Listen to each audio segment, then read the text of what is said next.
आज हमारा बेटा शादी करके हमारी नई बहू को हमारे घर में लेकर आ रहा है। हम अपनी बहू की बहुत ही अच्छे से देखभाल करेंगे। दीदी आप बिल्कुल सही बोल रहे हैं। हमारी नई बहू हमारे घर में आती ही होगी, क्यों न हम उसका गृह प्रवेश अच्छे से करें। इसमें बोलने वाली क्या बात है? हमारी नई नवेली दुल्हन आएगी तो उसके लिए ये घर अच्छे से सजा होना जरूरी है। तो क्यों न हम अपने इस गंदे घर को अच्छे से संवार कर रखें। तुम सब आपस में बात करते ही रहोगे या फिर घर का कोई काम भी करोगे? तुम चिल्ला क्यों रही हो? कर रहे हैं ना हम सब। वो सभी चुड़ैलें आपस में लड़ रही थी, तभी सातवीं चुड़ैल घर का सारा काम कर लेती है। अगले 1 घंटे के बाद विक्रम आलिया को लेकर अपने घर में आता है और जैसे ही दरवाजा को वो खोलता है, उसके घर के चौखट पर जैसे ही देखता है तो चावल से भरा एक कलश दिखाई देता। तभी ये देखकर आलिया बोलती है, तुम्हारे घर में ऑलरेडी चावल से भरा एक कलश, ये किसने किया है मुझे बताइए। आलिया तुम कैसी बात कर रही हो? तुम्हारे और हमारे सिवा यहाँ कोई नहीं रहता है, मैं ही सब ये कर लिया है। एक नई बहू आने पर उसका गृह प्रवेश किया जाता है और मैंने पहले से ही सारी तैयारी कर ली है। अरे वाह, तुम तो बड़े ही समझदार हो। इतना कहकर आलिया अपने दाहिने पैर से कलश को आगे की तरफ ढकेल देती है। फिर उसका इस तरह से गृह प्रवेश हो जाता है और वह अपने विक्रम के साथ खुशी खुशी परिवार के साथ रहने लगती है। एक दिन आलिया के सर में दर्द बहुत तेजी से हो रहा था और जब वो घड़ी में देखती तो 10 बजे थे और वो खुद ही बोलने लगती है, हे भगवान, सुबह के 10 बज गए और मैं अभी तक सो रही थी। मुझे तो घर का सारा काम भी करना है।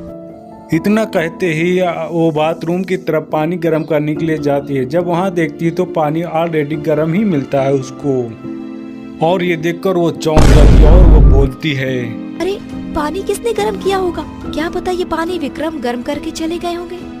तभी इतना कहकर आलिया अपने नहाने के लिए बाथरूम में चली जाती है। इतने में सातों चुड़ैलें आपस में लड़ने झगड़ने लगती हैं। घर का काम आज मैं करूंगी। तुम कैसी बकवास कर रही हो? तुम अकेले घर का काम क्यों करोगी? ये नई बहू के सामने महान बनना चाहती है ना, इसीलिए घर का काम कर रही है। अरे यार, मुझे तो लग रहा है तुम तीनों ही नई बहू के सामने महान बनना चाहती हो। तुम सभी मुझे एक बात बताओ, तुम लड़कर क्या साबित करना चाहती हो?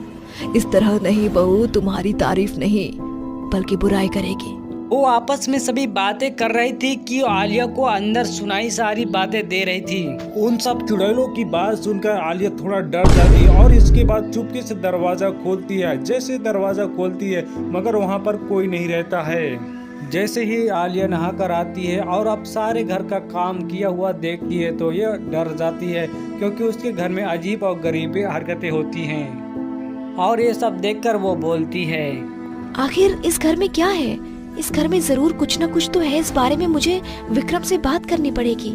इतना कहकर आलिया विक्रम का इंतजार करने लगती है और तभी शाम हो जाती है। इतने में विक्रम ऑफिस से आ जाता है और उसको पाछे से गले लगा लेता है। इतने में उसकी पत्नी विक्रम से नाराज होकर बोलती है, विक्रम, मैं जब से इस घर में आई हूँ तब से मुझे यहाँ पर कुछ न कुछ अजीब लग रहा है। कभी मेरे घर का काम हो जाता है तो कभी मेरे बाथरूम का पानी गर्म हो जाता है और कभी कभी तो मुझे कुछ औरतों की बात करने की भी आवाज आती है। तुम मानो या ना मानो, इस घर में जरूर कुछ है। तुम इतने सालों से रहते आए हो, क्या तुमने कभी ऐसा कुछ महसूस नहीं किया? अरे कैसी बात कर रही हो आलिया? मेरे घर में ऐसा कुछ भी नहीं है जैसा तुम बोल रही हो। ये सब तुम्हारा वहम है।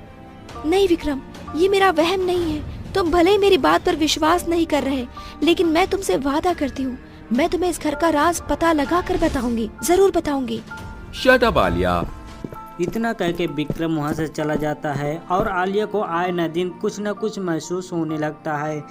एक दिन की बात है जो कि दोपहर में 12 बजे आलिया सो रही थी। इतने में बर्तन खड़कने की आवाज़ आती है और आलिया जाती है किचन में। जैसे ही किचन में जाती है तो वो देखती है कि बर्तन ऑटोमेटिक धुलाई हो रहे थे। अरे बर्तन ओम फो, ये कैसे दर्राटे काट रहे हैं बर्तन? कौन है यहाँ पर? मैं पूछती हूँ, यहाँ कौन है? आखिर तुम लोग मुझे इस तरह क्यों परेशान कर रहे हो? जो भी है मेरे सामने आओ। आलिया की फूट फूट रोने की आवाज सुनकर वो सातों चुड़ैल वहाँ पर आ जाती है और एक एक करके बोलने लगती हैं। बहू आलिया, तुम हमसे डरो मत, हम तुम्हारी सास हैं। लेकिन ये कैसे हो सकता है? विक्रम के तो माता पिता है ही नहीं। हाँ, तुम बिल्कुल सही बोल रही हो। विक्रम के माता पिता नहीं है, क्योंकि विक्रम के माता पिता की मृत्यु एक कार एक्सीडेंट में हो गई थी। उस कार एक्सीडेंट में विक्रम तो बच गया, लेकिन विक्रम के माँ बाप हमेशा हमेशा के लिए उसे छोड़कर चले गए। मैं समझी नहीं। हम तुम्हें समझाते हैं। आज से 15 साल पहले की बात है। विक्रम के पिता का नाम विनय था। विक्रम के पिता ने 6 शादियां की थी। रीजन ये था कि विनय को एक भी संतान नहीं हो रही थी और विनय की माँ को उनका एक वारिस चाहिए था। इसीलिए हम 6 पत्नी होने के बावजूद उन्होंने विनय की 7वीं शादी करवाई। विनय की 7वीं पत्नी का बेटा ये विक्रम था। हम 7 सौतनों के बीच बहुत ही ज्यादा प्यार था, लेकिन भगवान को ये मंजूर नहीं था। हम सभी विक्रम से बहुत ही ज्यादा प्यार करते थे और एक बार की बात है, हम सभी लोग पिकनिक पर जा रहे थे कि तभी विनय की कार का ब्रेक फेल हो गया था, जिसमें हम सभी की जान को खतरा हो चुका था। इसीलिए हमने विक्रम को कार की खिड़की से बाहर की तरफ फेंक दिया।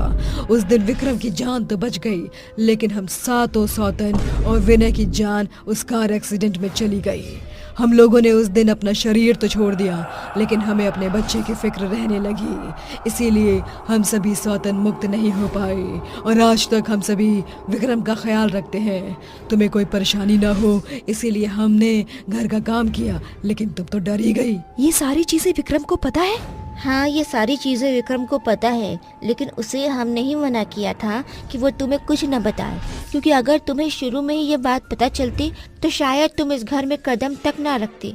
विक्रम हमारा इकलौता बेटा है, जिसकी तुम इकलौती बीवी हो। हम तुम्हें किसी भी चीज़ की परेशानी नहीं होने देना चाहते थे।